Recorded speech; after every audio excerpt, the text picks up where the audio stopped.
ఈ అమ్మాయి పుట్టడంతోనే బాడీ మొత్తం హెయిర్ అనేది ఉంటుంది. ఆ హెయిర్ వల్ల తను ఒక లయన్ లాగానే కనపడుతుంది. తన చైల్డ్‌హుడ్ మొత్తం ఇంట్లోనే గడిపేస్తూ ఉంటుంది.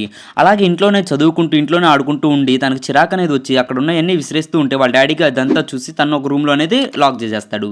అలా ఒక రోజు మొత్తం లాక్ చేసిన తర్వాత తను బయటకొచ్చేసి నాకు మ్యాథ్స్ అంటే ఇంట్రెస్ట్, నేను మ్యాథ్స్ చేయాలి అని చెప్తుంది. ఇంక తర్వాత వాళ్ళ డ్యాడీ ఒప్పుకుంటాడు. ఒప్పుకున్న తర్వాత తను స్కూల్‌లో జాయిన్ చేద్దామని ఫిక్స్ అవుతారు.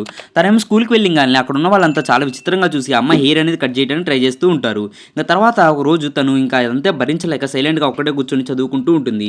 ఇంక తర్వాత సర్కస్‌కనేది వెళ్తుంది. అలా వెళ్ళంగాల్నే ఒక విచిత్రమైన వ్యక్తిని చూసి నేను గూడా అలా చేస్తే నా పీస్ అనేది నేను పొందొచ్చు అనుకోని ఫిక్స్ అయిపోతుంది. ఇంక తర్వాత తను ఇంట్లో నుంచి అనేది బయటికి వచ్చేసి ఆ సర్కస్‌లో ట్రూప్‌తో అనేది జాయిన్ అవుతుంది. అలా జాయిన్ అయ్యి తను గూడా అట్లా డ్రామాస్ అనేది చేస్తూ మెల్లగా ఫేమస్ అనేది అయిపోతుంది. ఇంక తన డబ్బు అనేది తనే సంపాదించుకుంటూ ఉంటుంది. అలా సంపాదించుకున్న డబ్బుతో తను బాగా అనేది చదువుతుంది. అలా చదివేసి మొత్తం ఒక మ్యాథ్స్ ప్రొఫెసర్ లాగా మారిపోతుంది. ఒక 5 ఇయర్స్ తర్వాత తను మ్యాథ్స్ ప్రొఫెసర్ లాగా తిరిగి వస్తుంది. ఈ వీడియో నచ్చితే లైక్ చేసి సబ్స్క్రైబ్ చేయండి.